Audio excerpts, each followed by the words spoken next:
कस्तूरीतिलकं ललाटपटले वक्षस्थले कौस्तुभं नासाग्रे वरमौक्तिकं करतले वेणुः करे कङ्कणं सर्वाङ्के हरिचन्दनं सुललितं कण्ठे च मुक्तावळी गोपस्त्री परिवेष्टितो विजयते गोपालचूडामणिः. கண்ணனுடைய அழகை வர்ணிக்கும் ஸ்லோகம் இது. தன்னுடைய திருநெற்றியில் கஸ்தூரி திலகத்தை இட்டு கொண்டவராய், வக்ஷஸ்தலத்தில் ஸ்ரீ மகாலட்சுமியை தாங்கியவராய், கௌஸ்துபங்கிற ஆபரணத்தை நடு திருமார்பில் அணிந்து கொண்டவராய், தன்னுடைய மூக்கு நுனியில் அழகான ஒரு முத்து பில்லாக்கு சாத்தி கொண்டவராய், தன் கையிலே வேணு எனும் புல்லாங்குழலை பிடித்து கொண்டு மணிக்கட்டில் அழகான ஆபரணங்களையெல்லாம் தரித்து கொண்டு திருமேனி முழுவதும் புதியதாக அரைக்கப்பட்ட சந்தனத்தை சமர்ப்பித்து கொண்டு தன் திருக்கழுத்துகளிலும் திருக்கழுத்திலும் இடையிலேயும் சரம் சரமாக நிறைய சங்கிலிகள், முத்துச்சரங்கள், மாணிக்கச் சரங்கள் ஆகியவற்றை தரித்து கொண்டு கோபிகா ஸ்திரீகளாலே சூழப்பட்டவராய், நட்சத்திரங்களாலே சூழப்பட்ட சந்திரனை போன்று பகவான் ஸ்ரீ கிருஷ்ணர் விளங்குகிறார். அவருடைய சரித்திரத்தை கேட்க வேணும் என் ஆசைப்பட்ட பரீட்சித்து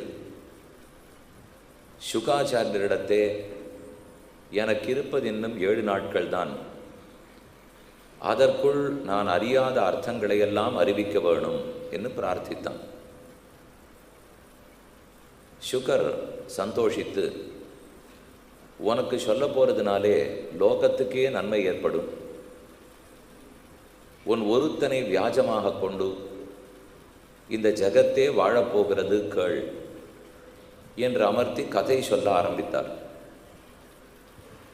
ஸ்ரீமத் பாகவத புராணம் 7 நாட்களில் கேட்கப்படுகிறது. காரணம், 7 நாட்கள் தான் நீ உயிரோடு இருப்பாய், தக்ஷகங்கிற பாம்பு கடித்து உனக்கு உயிர் பிரியும்னு முனிவருடைய குமாரன் பரீட்சித்தை சபித்து விட்டான். அதனால தான் அவனுக்கு அந்த 7 நாள்ங்கிற கடு ஏற்பட்டது.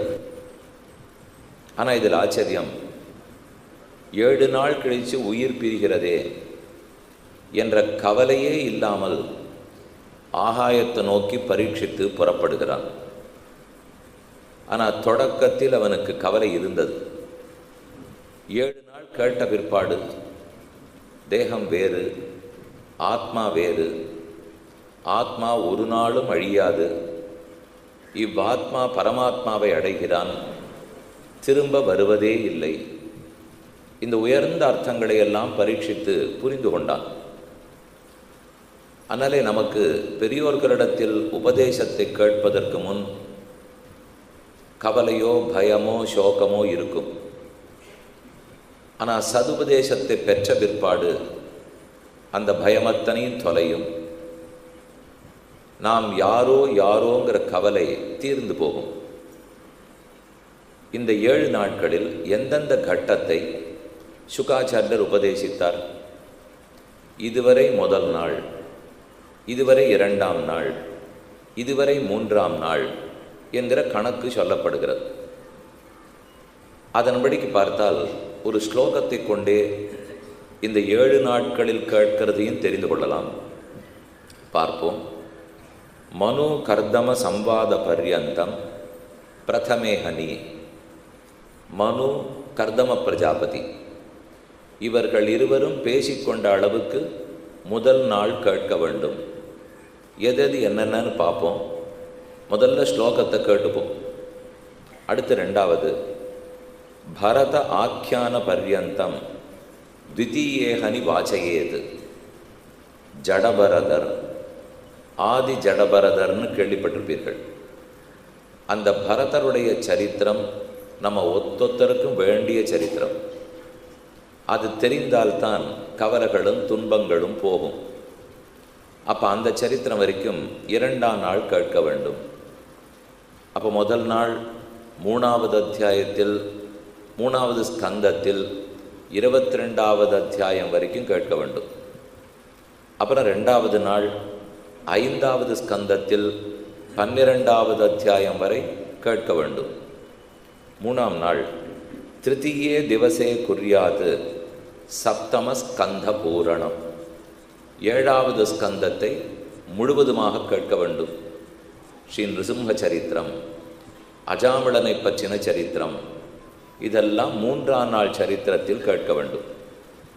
அதுக்கப்புறம் 4ஆம் நாள் கிருஷ்ண ஆவிர்பாவ பர்யந்தம் சதுர்த்தே திவசே வதேத், கண்ணன் அவதரித்தார். ஆவணி மாதம் ரோகிணி நட்சத்திரத்தில் அஷ்டமி திதியில் கண்ணன் பிறந்தார்ங்கிறது 10வது ஸ்கந்தத்தினுடைய 3வது அத்தியாயம். அதுவரை 4ஆம் நாளில் கேட்டு முடிக்க வேணும். அப்புறம் 5வது நாள் ருக்மிண் யுத்வாக பர்யந்தம் பஞ்சமே ஹனி சஷ்யதே, கண்ணன் ருக்மிணி பிராட்டியை கல்யாணம் பண்ணி கொள்ளுகிறார். அதுவரை 5ஆம் நாள் கேட்க வேண்டும். அது 10வது ஸ்கந்தத்தில் 54வது ஸ்கந்தத்தில் அத்தியாயம் வரை. அப்போ கண்ணன் அவதரித்தார்ங்கிறது 4வது நாள், கண்ணனுக்கு திருக்கல்யாணம் நடந்தவரை 5வது நாள். அப்புறம் 6வது நாள் ஸ்ரீ ஹம்சாக்கியான பர்யந்தம் ஷஷ்டேகனி வதேத் சுதீஹி, நல்ல புத்திமான்களாக இருப்பவர்கள் 6ஆம் நாள் 11வது ஸ்கந்தத்தில் 13வது அத்தியாயம் வரை கேட்பார்கள். பிரம்மா பகவானுடைய நாபி கமலத்தில் பிறந்து அவருக்கு எம்பெருமானே ஹம்சாவதாரம் பண்ணி சாஸ்திரங்களை எல்லாம் உபதேசிக்கிறார். பெருமான் ஹம்சமாக பிறந்து அன்னப்பறவையாக நான்முகன் பிரம்மாவுக்கு உபதேசித்தது. அதுவரை 6ஆம் நாள் கேட்க வேண்டும். கடைசி நாள் 7ஆம் நாள் சப்தமேது தினே குர்யாது பூர்த்திம் பாகவதஸ்யவை, கடைசி பாகவதத்தின் கடைசி ஸ்கந்தம் கடைசி அத்தியாயம் வரை 7ஆம் நாள் கேட்டு முடிக்க வேண்டும். அது 12வது ஸ்கந்தம் 13வது அத்தியாயம் வரை. இப்படியாய் 7 நாட்களில் பாகவதத்தை கேட்பது வழக்கம். ஏவம் நிர்விக்னதா சித்திர் விபர்யய இதோன்யதா, நிர்விக்னமாக இதை கேட்பது வழக்கமாக உள்ளதுங்கிறது ஸ்லோகத்தினுடைய அர்த்தம். நேற்றுக்கு நாம் என்னென்ன கதைகள்லாம் பார்த்துருக்கோம். பரீட்சித்து மகாராஜா சுகரை சந்தித்தான். ஏற்கனவே அவனுக்கு 7 நாட்கள் தான் வாழ்க்கைன்னு சாபம் இருந்தது. சுகாச்சாரியர் உபதேசிக்கிறேன்னு ஏற்றுக்கொண்டார். அப்படிங்கிறவளவுக்கு பார்த்தோம். இப்போ நாம் 3வது ஸ்கந்தத்தினுடைய தொடக்கத்துக்கு வந்திருக்கோம். முதல் ஸ்கந்தம் பார்த்து 2வது ஸ்கந்தம் பார்த்துட்டோம். அதிலெல்லாம் சுகருடைய சரித்திரம் என்னத்துக்காக இந்த பாகவதம் சொல்லப்பட்டதுங்கிறதை விளக்கமாக பாத்ம புராணத்தில் சொல்லப்பட்டதை பார்த்தோம். இனி இப்போது 3வது ஸ்கந்தத்தினுடைய தொடக்கத்திலிருந்து பார்க்கலாம். வராகப் பெருமாள் அவதரிக்கிறார்.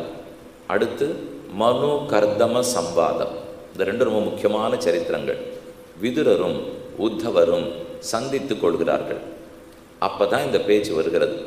ஏவமேதத் புரா பிருஷ்டா மைத்ரேயோ பகவான் கில க்ஷத்ராவனம் பிரவிஷ்டேன த்யக்த்வா ஸ்வகிருஹமிருத்திமத் யத்வா அயம் மந்திரகிருத்தோ பகவான் அகிலேஸ்வரः பௌரவேந்திரகிருஹம் ஹித்வா பிரவிசேஷ ஆத்மசாத்கிருதம்.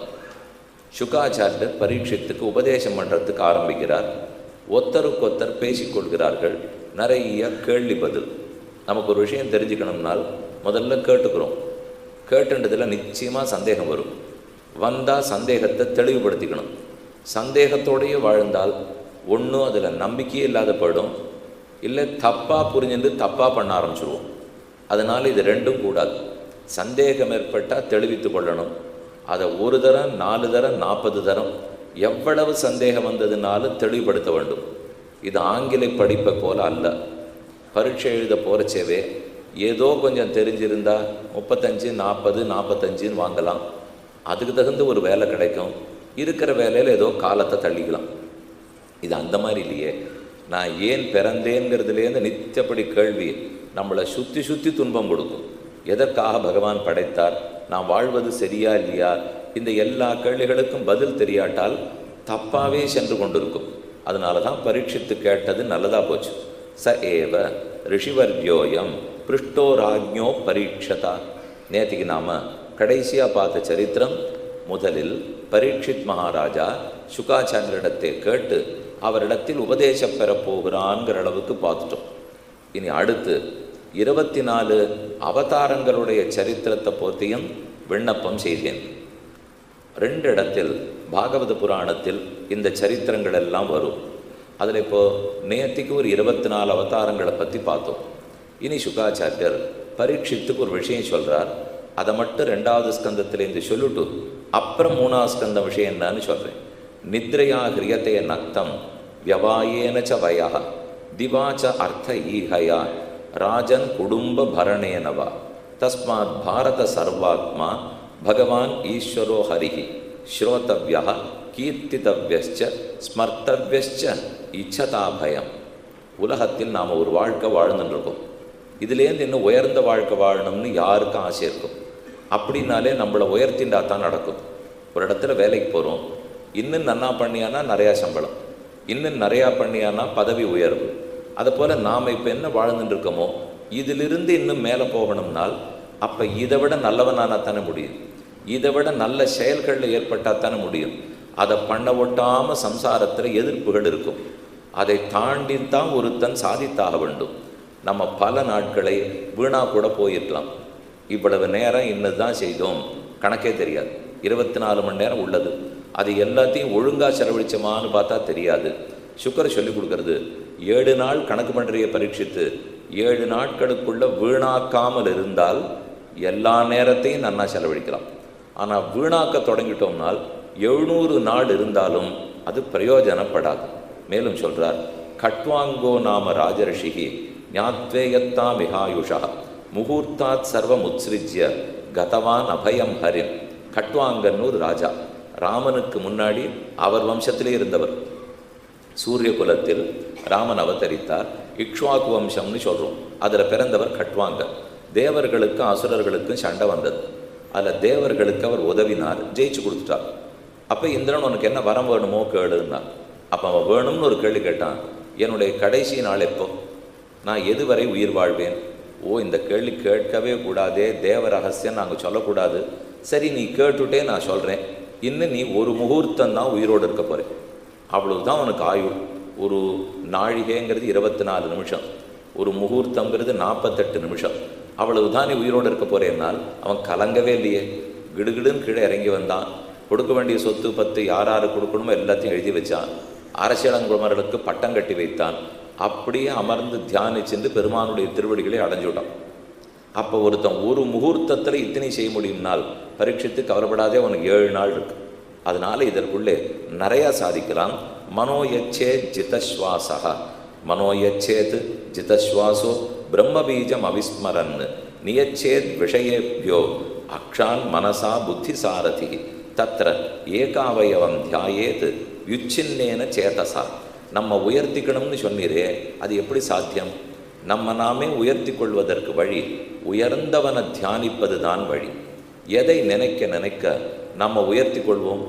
நம்ம விட சந்தோஷமாக இருக்கிறவாளை பார்த்தா ஒட்டிக்கும், நம்மளை விட துக்கமாக இருக்கிறவாளை பார்த்தா அது ஒட்டிக்கும், நம்ம விட சுறுசுறுப்பாக இருக்கிறவாளை பார்த்தா அது ஒட்டிக்கும்.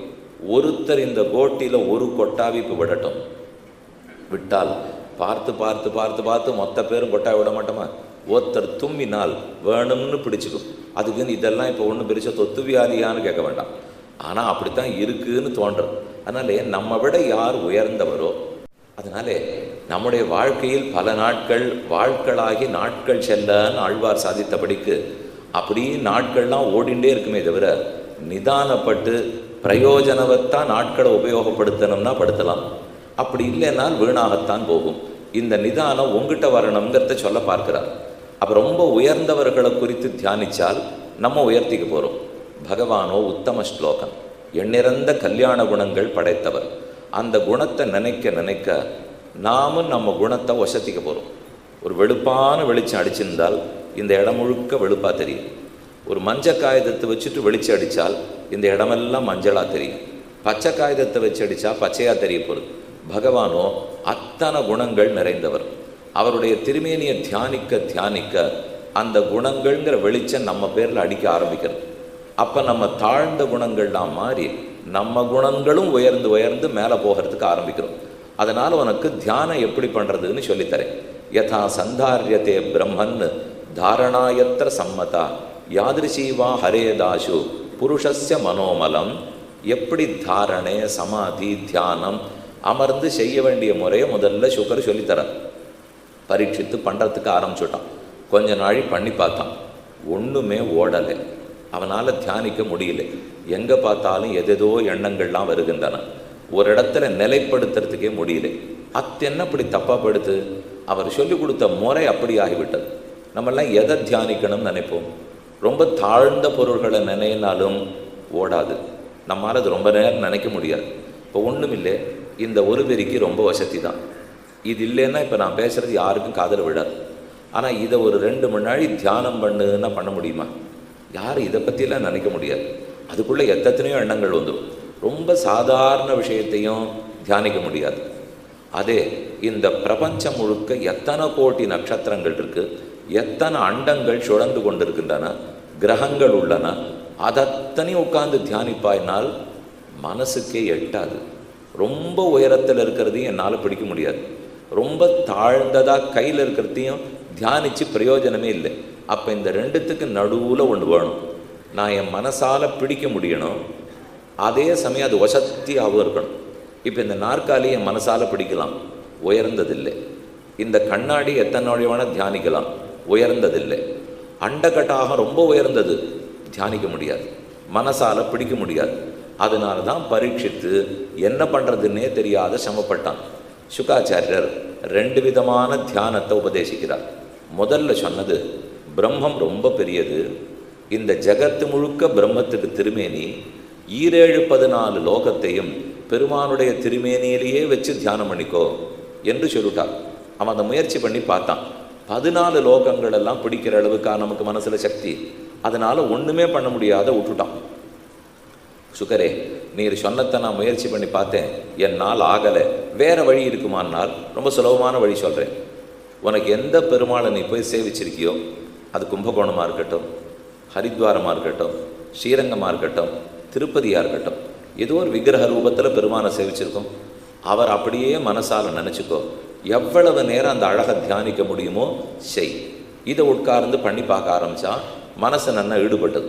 ஏன்னா ரொம்ப பெரியவராக இருக்கார். அதே சமயம் நான் பார்த்த உருவம் தானே, கோவிலுக்கு போய் நான் சேவிச்சுட்டு வந்திருக்கேனே.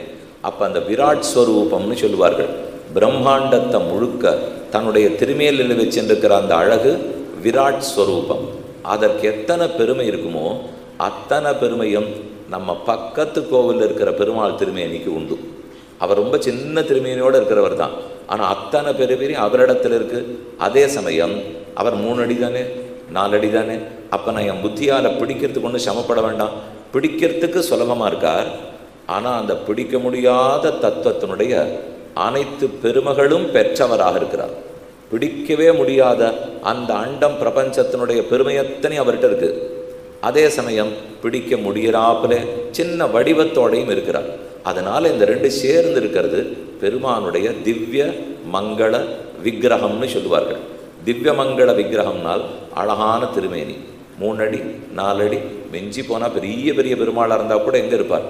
திருவாட்டாறு பெருமாள் 22 அடி சயனம்ங்கிறார். அதே பெரிய பெருமாள் 16 அடி சயனம்ங்கிறார். போகட்டும் 32 அடி ஆஞ்சநேயர்னு சொல்லுவார். 48 அடி இருக்கட்டும். எவ்வளவு உயரமாக இருந்தாலும் கண்ணால் பார்க்கலாம், மனசால் நினைக்கலாம். அப்போ எளிமை வந்து விட்டது. ஆனால் அதே சமயம் அந்த விராட் ஸ்வரூபத்துக்கு உண்டான எல்லா பெருமகளும் உள்ளன. அதனால் 2வது வகையாக நீ தியானிப்பது தான் வசந்தது அப்படின்னு சொல்லி கொடுத்துருக்கார். இது நமக்கு எவ்வளவு ஏற்றது. கேச்சித்து ஸ்வதேகாந்தா ஹிருதயாவகாசே பிராதேச மாத்திரம் புருஷம் வசந்தம் சதுர்புஜம் கஞ்சரதாங்க சங்க கதாதரம் தாரணையா ஸ்மரந்தி. அந்த பெருமான் நம்ம உள்ளத்துக்கு வெளியில் இருக்காருன்னு அந்த திருமேனியை நினைக்க இப்போ திருக்கண்ணபுரம் போயிட்டு வந்திருக்கோம், சபரி பெருமாளை நினச்சிப்போம். திருக்கண்ணங்குடிக்கு போயிருக்கோம், தாமோதர நாராயண பெருமாளை நினச்சிக்கலாம், திருக்குடந்தைக்கு போயிருக்கோம், ஆறாவதனை நினைக்கலாம், மன்னார்குடி ராஜகோபால சுவாமி சேவிச்சிருக்கோம், அப்போ அவரை நினச்சிக்கலாம். இவர் நம்ம கண்ணுக்கு வெளியில் தான் இருப்பார். ஆனால் நினைக்க நினைக்க நினைக்க அதே திருமேனியோட உள்ளத்துக்குள்ளே வந்து அமர்ந்துடுறாருங்கிறார். கொஞ்ச நேரம் ஆகும், கொஞ்சம் நாள் கூட ஆகலாம், சில மாதங்கள் ஆகலாம், வருஷம் கூட ஆகலாம். அதை பற்றி கவலைப்படாதீங்க. ஒரு வஸ்துவை நம்ம கண் முன்னாடி இருக்கிறத பார்க்குறோம், அந்த கண்ணை மூடினுட்டா கூட அது நம்ம உள்ளத்துக்குள்ளே தெரியணும்னால் நாள் ஆகும், அது உடனே நடக்காது. இப்போ இந்த வெளிச்சம் இருக்கே, இதை நான் அழுத்தமாக ஒரு 10 நிமிஷம் பார்க்குறேன், சட்டுன்னு கண்ணை மூடிக்கிறேன், அந்த வெளிச்சம் அப்படியே என் கண்ணுக்குள்ளே இருக்கும். 2 நிமிஷம் அந்த வெளிச்சத்தை பார்த்து கண்ணை மூடுங்க, ஆனால் 1 நிமிஷம் கழித்து அந்த வெளிச்சம் போயிடும். இதே விடாமல் நாம் பயிற்சி பண்ணி பண்ணி பண்ணி அந்த வெளிச்சத்தையே கண்ணுக்குள்ளே கொண்டு வந்து நிறுத்தி விடலாம். அப்புறம் நான் கண்ணை மூடிட்டு இருந்தால் கூட அந்த விளக்கு தெரியும், வெளிச்சம் தெரியும். அதை போலத்தான் தியானத்தில் படிப்படியாக முன்னேறணுங்கிற. கொஞ்சம் நேரம் நினச்சிக்கோ, விட்டுடு, எத்தனை நிமிஷம் தங்குறாருன்னு பாரு, இன்னும் கொஞ்சம் நேரம் நினச்சிக்கோ, விட்டுடு, எவ்வளவு தங்குறாருன்னு பாரு. அப்போ தினப்படி 15 நிமிஷமாக பண்ணு, அரை மணியாக பண்ணு. 1 மாதம் 2 மாதம் 6 மாதம் போன உடனே நம்ம அதை போல் உட்காராத நேரத்தோட கூட தோன்ற ஆரம்பிச்சிடுவார். ஏற்கனவே உட்காந்து பார்த்தா தான் தோன்றுவார். ஆனால் நாள்பட உட்காரவே வேண்டாம், பார்க்கவே வேண்டாம், வெறுமை நினச்சிருக்கிறச்சே கூட நம்ம உள்ளத்துக்குள்ளேயே பெருமாள் இருக்கிற மாதிரி தோற்றாருன்னால் தியானம் சித்திக்கிறதுன்னு அர்த்தம். அப்போ தான் நான் தியானத்தில் முன்னேறேன்னு பொருள். அந்த முன்னேற்றம் என்ன நல்லதை செய்யும்? எங்கிட்ட இருக்கிற அழுக்கெல்லாம் போக்கும், ரஜோகுண தமோகுணத்தை ஒழிச்சுடும், சத்தகுணத்தை வளர்த்து கொடுக்கும், பக்தியை பெருக்கி கொடுக்கும். இதுதான் தியானத்துக்கு உண்டான பெருமை. இதை செய். மேலே நான் என்ன சொல்கிறேனோ சடான்னு உனக்கு தெரிய ஆரம்பிக்கும். நமக்கு ஒரு விஷயத்தை கிரகிக்கணும்னு ஆசையாக இருக்கும், படித்து பார்க்குறோம், வசத்தியாக ஒன்றும் புரிய மாட்டேங்கிறது. அப்போ திரும்ப 100 தரம் படிக்கிறத விட அப்படியே விட்டுட்டு இவர் சொன்னபடிக்கு 6 மாதம் தியானத்தில் ஈடுபடுவோம். அப்புறம் அதை வாசித்து பாருங்க, 2 நிமிஷத்தில் புரிய ஆரம்பிக்கும். ஏற்கனவே ரொம்ப கஷ்டப்பட்டது, ஏன்னா மனசுக்குள்ளே அழுக்கு இருந்தது. இப்போ தியானித்த உடனே அந்த அழுக்கு விலகித்து. அழுக்கு விலகின இடத்துல எதை போட்டு பார்த்தாலும் நன்னத்தானே தெரியும். இப்போ நான் இங்கே ஒரு திரையை தொங்க விடுறேன், திரையில் அழுக்கு இருக்குது, அங்கேருந்து ஒரு படத்தை அதில் போடுறேன், அப்போ அது அழுக்கோடு தானே அந்த திரையில் தெரியும். படம் எவ்வளவு சுத்தமாக இருந்தாலும் பிரயோஜனம் இல்லை. திரையில் அழுக்கு இருந்ததுன்னா கண்டிப்பாக படம் அழுக்காத்தான் தெரியும். இந்த மனசில் அழுக்கு இருக்குது. அப்போ எத்தனை தரம் பகவானை மனசில் நிறுத்த பார்த்தாலும் அந்த அழுக்கடைந்த மனசே தான் பிரதிபலிக்கும். அப்போ அது சரியாக தெரியாது. ஒரு கண்ணாடியில் ரசம் படுத்தினால் எத்தனை தரம் என் முகத்தை பார்த்தாலும் சுமாராக தான் இருக்கும். அதுக்கப்புறம் அந்த ரசம் பூசினாத்தான் என்னது ஒழுங்காக இருக்கும். அதை போல் இந்த மனசில் இருக்கிற ரசம் படுத்து அழுக்கு வந்துடுத்து, அந்த அழுக்கை போக்கி ஆகணும். அதுக்கு தியானம் பண்ண பெருமானுடைய திருமேனில் இருக்கிற மேன்மை மெதுவாக அந்த அழுக்கை போக்கி நல்ல உள்ளமாக ஆக்கிவிடுறது. இப்போ அந்த தெளிவான உள்ளத்தோட புஸ்தகத்தை எடுத்து படிக்க பார்த்துட்டுனால் வேதாந்தமே புரியும், கீதையே புரியும், எவ்வளவு கஷ்டமான ஸ்லோகத்துக்கு அர்த்தம் புரியும். அதுக்கப்புறம் வேகமாக நடந்துடும். ஒரு வேத அத்தியனம் பண்ண போகிறோம். குழந்தைகளுக்கெல்லாம் என்ன தெரியுமா சொல்லிக் கொடுப்பா? எங்கேருந்தோ வந்திருப்பா, 7 வயசு 8 வயசு பள்ளிக்கூடத்தில் கொண்டு சேர்த்துருவா. அத்தியானத்துக்கு பாடசாலைக்கு வந்துடுவார்கள். சொல்ல ஆரம்பிப்பான்.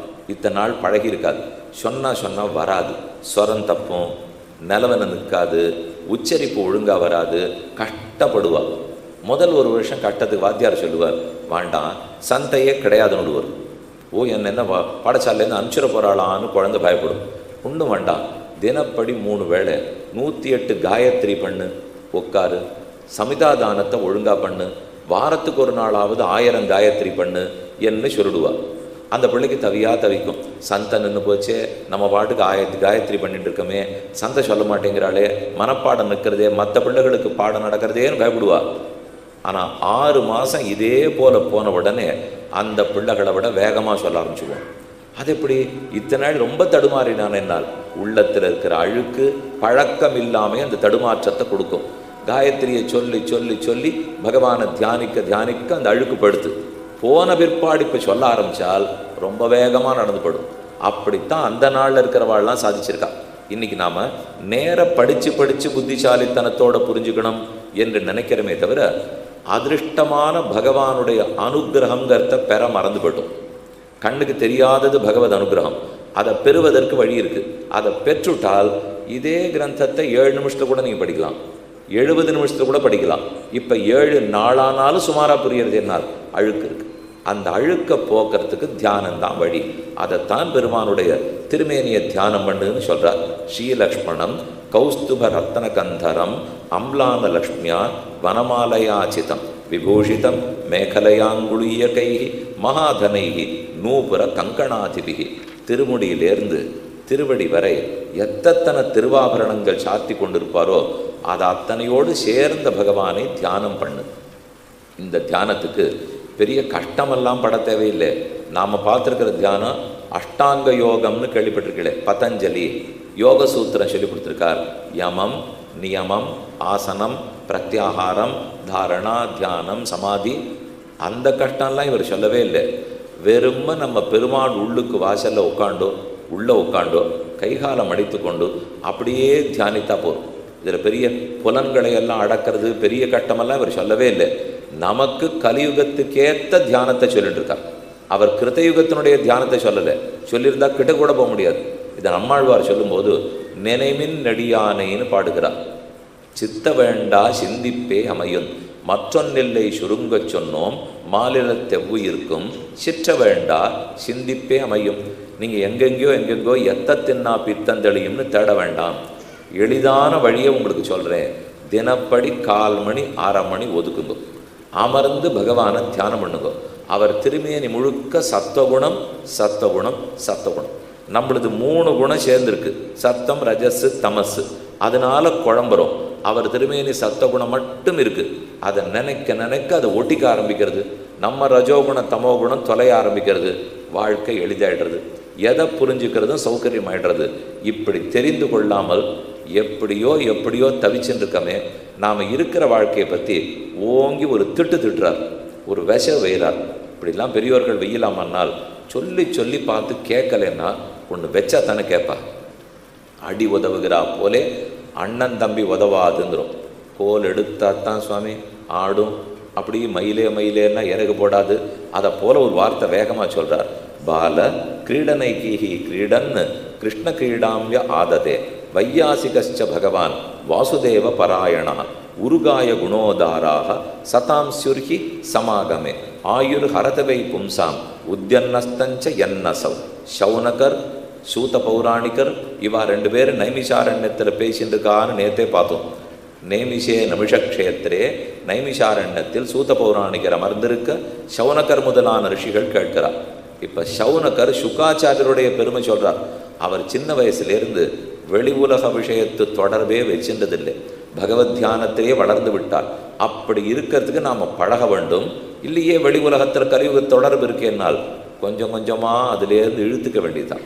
ஒரேடியாக நாளை காத்தால வந்துட முடியாது. தர்மம்னாலும் கொஞ்சம் கொஞ்சமாக சம்பாதிக்கணும். ஞானம் ஒன்றொன்னா சம்பாதிக்கணும். பணம் கொஞ்சம் கொஞ்சமாக சம்பாதிக்கணும். இதில் எதையுமே ராத்திரி பொழுதுக்குள்ளே சம்பாதிக்க முடியாது. தர்மமோ ஞானமோ ஐஸ்வர்யமோ ஒவ்வொன்றாகத்தான் சம்பாதிக்க முடியும். நிதானப்பட வேண்டும். அதில் இப்போ ஞானம் தியானத்தை பற்றி பார்க்கிறோம். சொல்லுகிறார். பிலேபத உருக்கிரம விக்கிரமான்யே ந ஸ்ருண்வத கர்ணபுட்டே நரஸ்ய ஜிஹ்வாசதி தார்துரிகேவ சூத நச்ச உபகாயத்யுருகாய காதாக. நமக்கு கண் இருக்குது, நாக்கு இருக்குது, மூக்கு இருக்குது. ஆனால் இதை கொண்டு பெருமான பாடலை நினைக்கலே தொழலே அவர் கோவிலுக்கு நடக்கலேன்னு வச்சுக்கோ. அப்போது அதெல்லாம் கிடைத்து என்ன பயன்? ஒரு பயனும் இல்லை. பகவான் இதெல்லாத்தையும் படைத்ததே உலகத்தாருக்கு நன்மை செய்யறதுக்கும் தனக்கு கைங்கரியம் பண்ணுறதுக்கும் இல்லை. எனக்கு கூட காது நன்னாத்தான் இருக்கே. அந்த சுவாமி சொல்கிறார், காதில் ஓட்டை இருக்குது இல்லையா? பாம்பு புத்தில் கூட ஓட்டை இருக்குது பாரு, அதில் கூட ஓட்டை இருக்குது. உன் காதலையும் ஓட்டை இருக்குது. எனக்கு கண் இருக்கேன்னு சொன்னோம், ஆனால் கண்ணனை பார்க்கல. அப்போ மயில் தோகை மயில் பீதியில் கண்ணாட்டம் தெரியும் இல்லையா? அந்த கண்ணு என்னைக்கு பார்க்குமோ அன்னைக்கு தான் உன் கண்ணு பார்க்குங்கிற. மயில் தோகை கண்ணும் பார்க்க போகிறதில்லை, உன் கண்ணும் பார்க்க போகிறதில்லை. கப்பா நான் பேசிகிட்டே இருக்கேன், நாக்கு இருக்கேன்னா தவளை கூட தான் கணத்துக்குள்ளேருந்து கத்திகிட்டே இருக்குது. அதனால் ஏதான பிரயோஜனம் உண்டா? நான் கையை கூப்பினதே இல்லை, ஆனால் எனக்கு 2 கையும் நல்லா திருடமாக இருக்குன்னால் உயிர் போன பிற்பாடு கீழே கிடக்கிற பிராணன் இல்லாத சரீரத்துக்கு கூட கை நன்னாத்தான் இருக்கும். ஆனால் அது ஏதான பிரயோஜனப்படுமோ? என் கால்கள் இருக்குது, ஆனால் நான் கோவிலுக்கு போனதே இல்லைன்னால் மரத்துக்கு கூட வேர் இருக்குது, கோவிலுக்கு போனதில்லை. அப்போ மரத்துக்கு வேர் எப்படி நிற்கும் ஆனால் பிரயோஜனப்படாதோ அதை போலத்தான் உனக்கும் இருக்கும். பாரப்பரம் பட்ட கிரீட்ட ஜுஷ்டம் அப்பியுத்தமாங்கம் நனமேன் முகுந்தம் ஷாவௌகரௌ நோ குருத சபர்யாம் ஹரேர் லசத் காஞ்சன கங்கணௌவா பர்காயதே தே நயனே நராணாம் லிங்கானி விஷ்ணோர்ன நிரீக்ஷதோயோ ஜீவச்சவ பாகவத அங்கிரேணும் நஜாதுமர்த்தியோ அபிலபேத யஸ்து. ஆக நாம் தெரிஞ்சுக்க வேண்டியது, எதற்கோ கைகால்களை கொடுத்துருக்காருன்னு நினச்சக்கூடாது. அவர் கொடுத்தது நம் நன்மைக்காக, கண்டிப்பாக பயன்படுத்திக்கலாம். கூடவே பகவானுக்கு கைங்கரியம் பண்ணுவதற்காக. என்ன நம்ம வாழ்க்கையில் வித்தியாசம்னால், நிறைய நமக்குன்னு உபயோகப்படுத்தினுட்டு புத்தியை, கையை, காலை, மூக்கை, நாக்கை, படிப்பை எல்லாத்தையும் நம்ம நன்மைக்கு உபயோகப்படுத்தி கொண்டு விட்டு ஒரு 10-20% மட்டும் பெருமாளுக்கு கொடுக்குறது. இது ஒரு 30-40 வயசு கூட இப்படி ஓட்டிக்கலாம், பெரிய தப்பு இல்லை. அப்படி தான் அநேகமாக எல்லோரும் பண்ணுறோம். ஆனால் அது 40 ஆன பிற்பாடு ஒரு 60 வரைக்கும், எனக்கு 50 அவருக்கு 50ன்னு வச்சுக்கலாமா, 40 வயசு எடுத்துலையும் ஒரு பாதி வச்சுப்போம். 60 ஆன பிற்பாடு அவருக்கு 80 எனக்கு 20ன்னு வரணும். ஏன்னா 60 தாண்டியாச்சுன்னா அழைக்கிறதுக்கு காலம் வந்துடுத்து.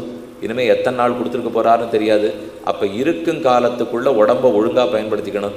எனக்குன்னு கொஞ்சமாக பயன்படுத்திட்டு பகவானுக்குன்னு நிறையா பயன்படுத்தினா காலம் நன்னா போகிறது.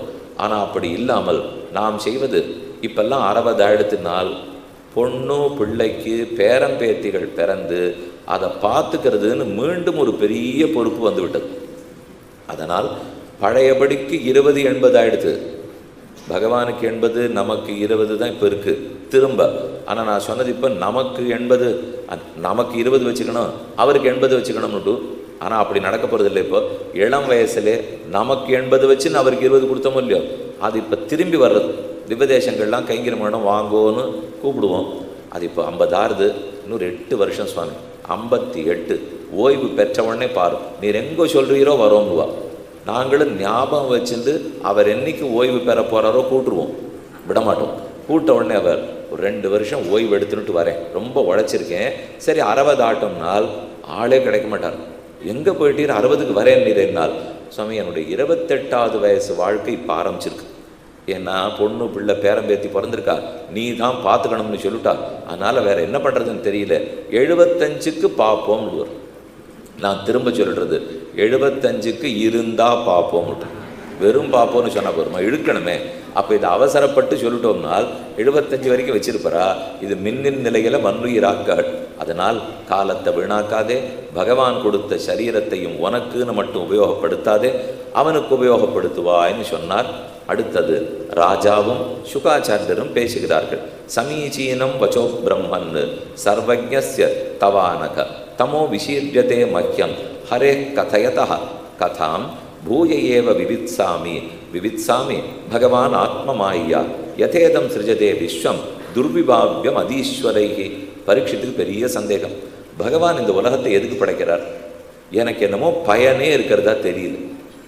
கொஞ்சம் நன்னா யோசிச்சு பார்ப்போம். நம்மளாம் இவ்வளோ தூரம் பிறந்துக்கு உட்காண்டிருக்கமே, ஒரு நிமிஷம் இதெல்லாம் படைக்காட்டா என்ன, நானே படைக்கப்படாட்டா என்ன, அப்படி தானே ஒரு நாள் இருந்திருக்கும்னு தோணும்.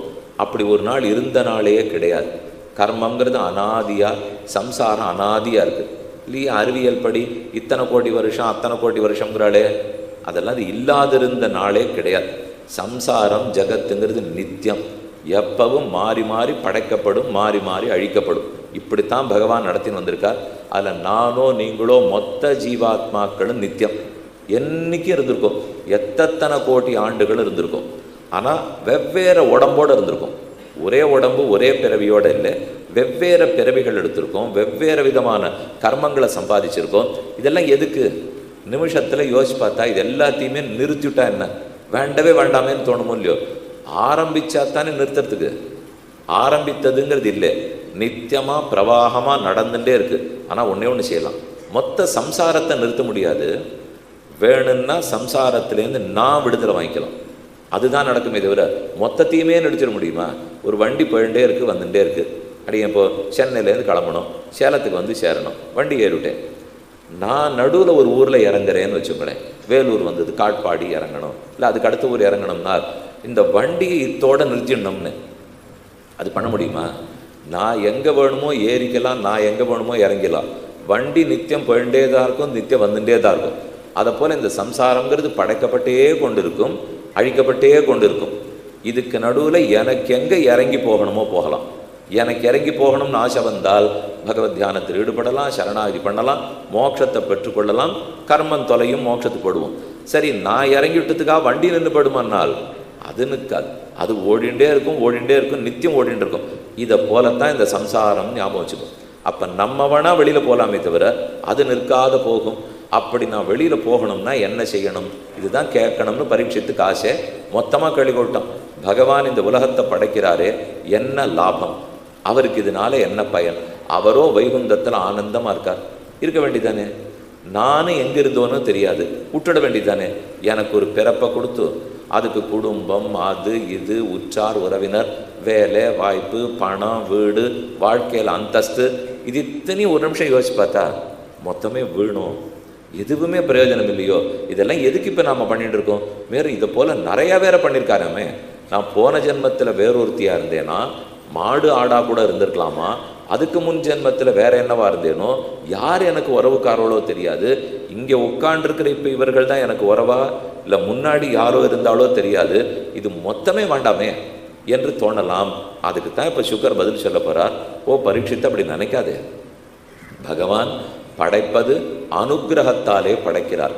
அவருக்கு சிறந்த பயன் இருக்கிறது. படைக்கப்படாமலே போயிட்டால் நாம் எப்படி பக்தி பண்ணி மோட்சத்துக்கு போகிறது? எத்தனையோ நாட்கள் எதையோ சேர்த்து வச்சுருக்கோம், கர்மங்களை அனாதியாக பண்ணிட்டு வந்திருக்கோம். கர்மங்களை தொலைச்சாகணும். ஒரு விஷயத்தை தொலைக்கணும்னா எதானு செய்தாகணுமே. ஒன்றை செஞ்சால் தான் இந்த இடத்துல அழுக்கு இருக்குது, போக்கணும்னால் நீங்கள் என்ன கேட்கலாம், அழுக்கு எப்படி வந்ததுன்னு கேட்பீள். அந்த அழுக்கு இருந்துட்டே இருக்குன்னு சொல்கிறேன். ரொம்ப நாளாக இந்த அழுக்கு இருக்குதுன்னு வச்சுக்கோம். இப்போ அது என்னைக்கு வந்ததுன்னு கேட்க போறீடா, போக்குறதுக்கு வழி தேட போறீடா. ஏன் இந்த இடத்துல கரை பட்டிருக்கு, கரை எப்போ வந்ததுன்னு விசாரம் பண்ணிருந்தால் கரையை போக்க முடியாது. கரையை போக்கணுங்கிற வேலையில் இறங்கினா தான் போக்க முடியும்.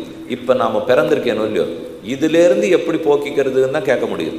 அப்போ என்னை படைக்கவே நான் பிறந்திருக்கவே இல்லைன்னால் கர்மயோகமோ ஞான யோகமோ பக்தி யோகமோ சரணாகதியோ பண்ணவே முடியாது. அப்போ அது பண்ணுவதற்கு ஹேதுவாகத்தான் பகவான் படைப்பை கொடுக்கிறார். படைக்கப்பட்ட இடத்துல நான் அழகா சரணாகதி பண்ணி மோட்சம் போகிறத விட்டுட்டு எத்தத்தையோ பண்ணி இன்னும் 4 பிறவியை நானே சம்பாதிச்சுக்கிறேன். அதுதான் கொஞ்சம் புரியாமல் பண்ணிடுறோம். நாம் ஒரு இடத்துல வந்திருக்கோம்னால் எதுக்கு வந்திருக்கோ அதை மட்டும் செய்யணும். மண்டபம் நன்னா இருக்குது, எல்லாரும் உட்காந்து கேட்டுருக்கோம். இப்போ திடீர்னு 11 பேர் கட்சி பிரிச்சுந்து இந்த இடத்துல உபன்யாசம் நடந்துட்டு இருக்கிறச்சே மட்டையடி ஆட்டம் ஆடலாமா, கால்பந்து ஆடலாமா, கூடைப்பந்து ஆடலாமா? நன்னத்தான் இருக்கு மண்டபம், ஒன்றும் குறைச்சல. பண்ணால் ஒரே குழப்பம், அடி தடி அமளி துமளி எல்லாம் இந்த இடத்துல நடக்க ஆரம்பிக்கும். அதுதான் இப்போ சம்சாரத்தில் நடக்கிறது. நாம் பிறந்தது பக்தியும் சரணாகதியும் பண்ணி மோட்சம் போகிறது. ஆனால் அதுக்கு குறுக்க போய் ஏதோ குடும்பம் வாழ்க்கை அது இது தப்பு பண்ணுறோம், பொறாமப்படுறோம், கவலைப்படுறோம், துன்பப்படுறோம், வேலைக்கு போகிறோம், ஏமாத்துறோம், எத்தத்தையோ பண்ண போனால் மொத்த சம்சாரம் குழம்பி போய் எதற்காக பிறந்தோம்னே தெரியாத அந்த அளவுக்கு குழப்பமாயிடுறது. அதனால் பகவான் ஒன்றும் பிரயோஜனம் இல்லாத சிருஷ்டிக்கலை, பிரயோஜனத்தோடு தான் சிருஷ்டிச்சிருக்கார். அந்த பிரயோஜனத்தை நாம் தெரிந்து கொள்ள வேணுங்கிறது தான் முக்கியம். இல்லைன்னு நம்மளா யோசிச்சு பார்ப்போமா, நான் பிறந்திருக்கேன் இல்லையோ, இப்போ ஒரு நிமிஷம் பெருமான்கிறவரை மறந்துடுங்க, கர்மங்கள்ங்கிற மறந்துடுங்க. லோகத்தில் எதுவாக இருந்தாலும் அதுக்கு ஒரு பிரயோஜனம் இருக்கணுமா இல்லையா? என்ன ஒரு பொருள் இருந்தாலும் ஒரு பயன் இருக்கணும். இப்போ நான் இருக்கேன், என்னால் என்ன பயன்? ஒருவேளை என் மனைவிக்கு பயனா, பணம் சம்பாதிச்சது பயனா, வேலை பார்த்தது பயனா, இல்லை எல்லாருக்கும் பாடம் கற்றுக் கொடுத்தது பயனா? என்னன்னால் மனுஷனால் முடிவுக்கு வரவே முடியாது. கொஞ்ச நேரம் யோசிக்கிறதுக்குள்ளே இது ஒன்றும் பெரிய பயனா என் மனசுக்கு படலையேன்னு தோணிடும். இன்னொன்று தோணும், அதை கொஞ்ச நேரம் யோசிக்கிறதுக்குள்ளே அது ஒன்றும் பெரிய பயனா என் மனசுக்கு படலையேன்னு தோணும். யோசிச்சு பாருங்க, எந்த பயனாக இருக்கட்டும் கொஞ்ச நேரத்துக்கு இது சிறந்ததுன்னு தோணும். கொஞ்ச நேரம் கழித்து ஒன்று இதுக்காகலாம் நான் பிறந்ததா தெரியுதுன்னுடுவோம். வாழ்க்கையே அப்படித்தான். 10வது படிக்க போகிறச்சே எதுக்குன்னு கேட்டியான்னா 500க்கு 470 வாங்கணும் அப்படின்னு விடுவோம். 12வது வரச்சே சரி 1200க்கு இத்தனை வாங்கணும்னுவா. படித்ததெல்லாம் எதுக்கு? சிறந்த கல்லூரிக்கு போகணும். கல்லூரிக்கு எதுக்கு போனேன்? நல்ல வேலை கிடைக்கணும். எப்போவாவது ஒரே லட்சியம் நம்ம உள்ளத்தில் இருந்திருக்கோம்? இலக்கு மாறிண்டே இருக்கும். இப்போ சொல்லச்சே அதுன்னுவோம், அப்போ சொல்லச்சே அதுன்னுவோம். இதே நான் நன்னா வேலை பார்த்து சம்பாதிச்சு வீடு வாசல்லாம் வாங்கிவிட்டேன். அப்போ ஒருத்தர் வந்து 10வதுல 470 வாங்கினது உனக்கு திருப்தி தானே? பதில் என்ன சொல்லுவீள்? அதை பற்றிலாம் நினைக்கிறது கூட கிடையாது சுவாமி. இதே 10வது முடிவு நாளைக்கு வரணும்னு இருக்கிறச்சே இன்றைக்கி என்ன தவிச்சோம் அதுக்கு. அப்போ அப்படி இலக்கு மாறிப்படுத்து பாருங்க. வயசு மாறினோடனே இலக்கு மாறுறது, என் வாழ்க்கை மாறினோடனே இலக்கு மாறுறது. இது எந்த மாறுதலும் இல்லாமல் ஒரே இலக்கா ஒன்று இருக்குமான்னு யோசிச்சு பார்த்தால் கிடைக்கவே கிடைக்காது. அதுக்கு ஒன்று தான் வழி. இப்படி பிறந்திருக்கேன்னால் இனிமே பிறக்காமல் இருக்கிறதுக்கு வழி பார்க்கணும்.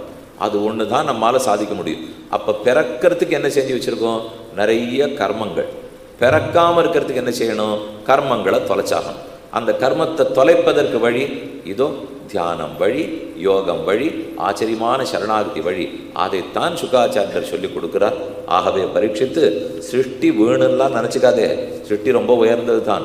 பகவான் தன்னுடைய நாபி கமலத்தில் பிரம்மாவை படைக்கிறார். சரி, சிருஷ்டி எப்படி பண்ணுறாருன்னு கேட்கிறார். பிரம்மா தன்னுடைய நாபி கமலத்தில் பிரம்மாவை படைப்பார். ஆனால் அது ரொம்ப தள்ளி இருக்கிற சிருஷ்டி. அதுக்கு முன்னாடியே ஒரு சிருஷ்டி பண்ணுறார். சிருஷ்டியை ரெண்டாக பிரிச்சுருந்தார். இந்த சிருஷ்டி ஒரு பாதி சிருஷ்டி பிரம்மாவே இருக்க மாட்டார். அதுக்கப்புறம் ஒரு பாதி சிருஷ்டி பிரம்மாவை வச்சுட்டு சிருஷ்டி பண்ணுறது.